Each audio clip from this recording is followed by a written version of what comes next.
Salute omnis. Minoum canus peregrinus. Hodie quarto decum martus 2 septigentia septum. Or what I just said was, hello my friends, my name is Bray Pilgrim, and today is the 14th of March in the year 2777 since the founding of the city of Rome. Well, I just figured since this is the Ides of March, I might as well use that nomenclature. A good day to not make a bunch of political speechifying down at the forum, Not unless you got good protection against toad stickers. This is near the middle of March, and over the last month and a half, I've had an absolute orgy of gun purchases. I bought a Mannlicher Carcano, a Webley Mark IV revolver, and a 1911. Well, I know they're not anything that special, but to me they're things I've always wanted. Oh, I forgot, and an FN-49. The FN-49 is one that I have had on my bucket list since I was in my 20s, and that's half a century ago.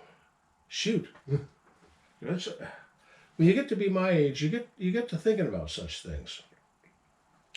I don't have any guns really to show this time around. I'm a little tired and a little feeling a little under the weather. Actually, I had a head cold and it seems to have gone into my lungs and my chest, and it's I got a scratchy throat and I cough a lot. So if I cough, bear with me. I will endeavor to persevere, as Chief Dan George said. Outlaw Josie Wells. Anyway, this is sort of a rant video. I've been watching media lately, and just half the time I see bumbling fool Biden doing some new Alzheimer's routine and making America look like a laughingstock. I saw one thing recently, though. I saw, what's her name, Marjorie Taylor Greene. When asked about, Tucker Carlson was over there making Putin look good. And she says, one thing I saw in all of that is all these people walking through the subway, and it was clean. There weren't any bums laying down on the ground shooting up. There wasn't trash everywhere. And people were all dressed very nicely. And I stopped and thought about it. Yeah, she's right. Not to mention, they have some of the most beautiful subways in the world, made in old-style Byzantine sort of architecture. You got to admit that the Russians have known how to do things right. Yes, it's a totalitarian regime. So are we, in many ways. If I step too far over the line, I'll have the Gestapo, the FBI on my tail. So. I don't see a difference that makes no difference is no difference. That's just the way the world works. I have very little hope for this election. Very little. In all likelihood, Trump won the last one, and it was a bit of Democrat flim-flam that saved the day. And this time I expect 10 times as much flim-flam. But it doesn't matter. It doesn't matter at all. If Biden wins, the country erupts in riot.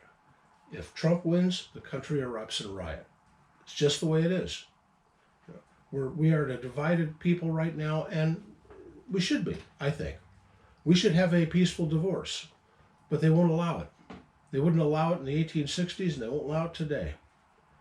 Personally, I would be more than happy to uproot, even at age 70, I would be more than happy to uproot all I've got and move someplace where I could be with other people who believe in freedom and in liberty and in the Pledge of Allegiance and all of that stuff.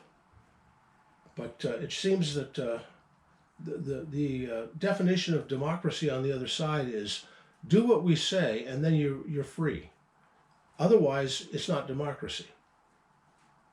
But what if what we think you're doing is absolutely wrong? Well, then shut up and just stand in line and accept your welfare handout. No, thank you. I'd rather stand free. I'd rather stand free. I have come from a long line of people who have felt that urgent need to stand free. Pioneers on both sides. My mom her family came across the Oregon Trail. This is family land in Oregon, founded by my family in the 1860s. And we've had deed on this property since it was homesteaded. Matter of fact, we've had deed on this property longer than it's been registered for taxes down at the county seat. You know, I have the first tax bill on this place. It was for $5. Seems to have gone up a wee bit since then. By the way, at that time, it was about 27 acres. It's $5. You know, I'm down to 1 acre of it now. My sister, who lives next door, has another 8. But you know, the family holdings are a lot diminished from what they were 100 years ago. But we're living in what is now an old folks' bedroom community because people don't come out here anymore for the lumber trade, or they used to do mining up in the hills here. People aren't into that anymore. They're not into work, actually. They still do the lumbering up here. There's a lot of lumberjacks. I have a lot of lumberjacks in my ancestry. Some of them died. My great-grandfather got his leg cut off in a sawmill and had to whittle himself a new one.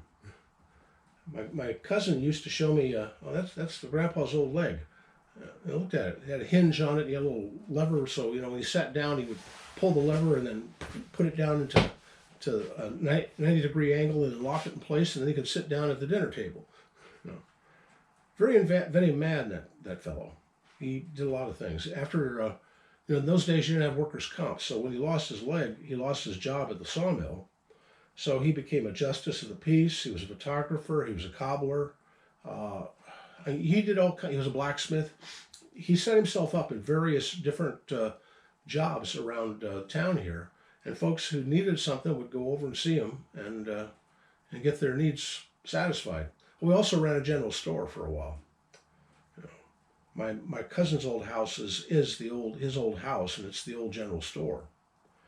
But my cousin passed away a few years ago, c'est la vie, and they had to sell that off too because you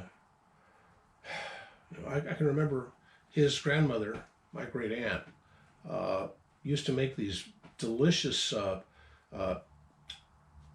oatmeal cookies on her wood stove in that place. And when I was a little kid, I'd come over, and just the smell of them cooking was just heaven. And for years and years, I tried oatmeal cookies made by everybody in the world, and they just never tasted as well. I finally asked my cousin, come on, what's the secret? What did she do? And I finally found out from him. Vinegar. She put vinegar in the batter. I don't know what it does. I don't understand it, but it makes them taste like magic. It's nice to know. So next time you make oatmeal cookies, just put a slosh of apple cider vinegar in there and try it out. See what you think. You know, and a sprinkle of cinnamon too, of course.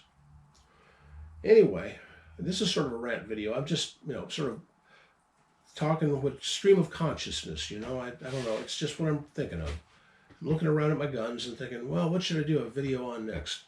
Garrett Woods over at 11 Bang Bang said he wanted me to do something on ancient Egypt. If a lot of folks request that in the comments, I'll do it. But because I know a little bit about ancient Egypt. I can read glyphic. I had a summer once when I was very young. I just split up with a girlfriend. I was feeling very despondent. I had to go to work every day, but then I get home and I just sit around in my apartment and think, well, life's a bear, and what am I going to do? Sigh. And so I picked up a book of Egyptian a dictionary and looked through it and went, well, yeah, I could do that. So I taught myself. What I did is I took, you probably don't remember these, they used to have IBM cards, and I took one and I would write a hieroglyph on one side, flip it, and write the translation on the other. Then I would tack them up around the apartment. Here I am shaving with a Hatib or an H or whatever in front of me, and I would memorize it as I was shaving, or when I'm making my breakfast or whatnot. Then I'd go to work, and you know, in between jobs, I would sit down with my dictionary and cram the stuff into my head. Egyptian glyphic is very interesting. Most languages are made up of an alphabetic of some kind. Egyptian doesn't work that way. It does have alphabetics, but it has three kinds of real characters. One is alphabetics, the other is called determinatives, and the third is called syllabics. We have one syllabic left in English, and that's the and sign. It stands for A-N-D, but it's a single symbol. So B, A and B, and you A and B. That's a syllabic. I think there's another word for it in English, but I don't know what it is. Anyway, Egyptian is chock full of them, and you have to memorize each one of them. There are thousands of them. And then the determinative is you're showing to eat. The sign for to eat is a glyphic, but then they'll also put a man with a hand like this in front of his face. That's to eat.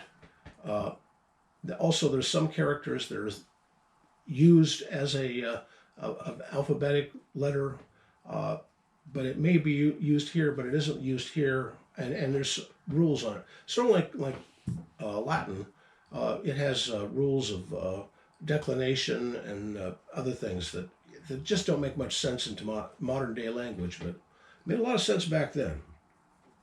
Anyway, then Egyptian sort of devolved into from this really archaic looking, well, alphabetic, you might say, into a more cursive that we call hieratic, which is basically cursive glyphic. And then later on, after the reign of the Ptolemies, Egyptian further devolved into a version of it where it's written in Greek characters with 3 letters added for words that sounds that don't appear in Greek. And that's called Demotic. Then it de-evolved even more and became Coptic. And when Champollion translated it, he learned he did a Coptic to French dictionary, and then he learned Coptic, and then he looked at other things like cartouches. You know, cartouche is that round thing. It looks like a cartridge for a rifle, which is why they call it a cartouche, and said, oh, that letter here, that might be this letter here. Oh, that's Cleopatra, so that's an R-A, that's Ra. Cleo, oh, that's what that is, okay. And that's how he, Ptolemy and Cleopatra and stuff on the stela of the Rosetta Stone. And from that, we learned all of Egypt, and then unlocked the code for thousands and thousands of books we knew nothing about before. If you're ever interested, they actually did a movie about this in the 50s, but there's an interesting book. It's made from a novel by a lady named, I think it's a lady, Miko Waltari. Sweden, I think, is where they're from. It's called The Tale of Sinhu the Physician, or The Egyptian. And it's from an ancient story in papyrus of a story of a doctor during the days of the old pharaohs and various things he did. It was considered one of those, you know, like the folk tales we have in America today. Well, back in Egypt, they had some too. And that was one of them. Anyway, they made a movie out of it. It's a pretty good movie, but if you ever find a copy of the novel, it's a pretty good novel too. And I read the novel, and that got me interested, so I dug and I found a copy of the original papyrus in translation and read it. And I thought, well, that's sort of like what the papyrus said. It give or take a little for Hollywood. But anyway, I'm just rambling. I'm just rambling about stuff. Let me know what you want to see. I got gun stuff I could do, but I don't know what guns you'd particularly like to look at. Anyway, I'm going to go take some meds and go to bed because I'm just feeling a little under the weather at the moment. So, Wale, which is hail, but it means goodbye in that conjugation. Salwe is hello, and Wale is goodbye. And what I said was Sawite, which is hello everyone. It's the plural. Omnis means everyone. So, Wale, omnis.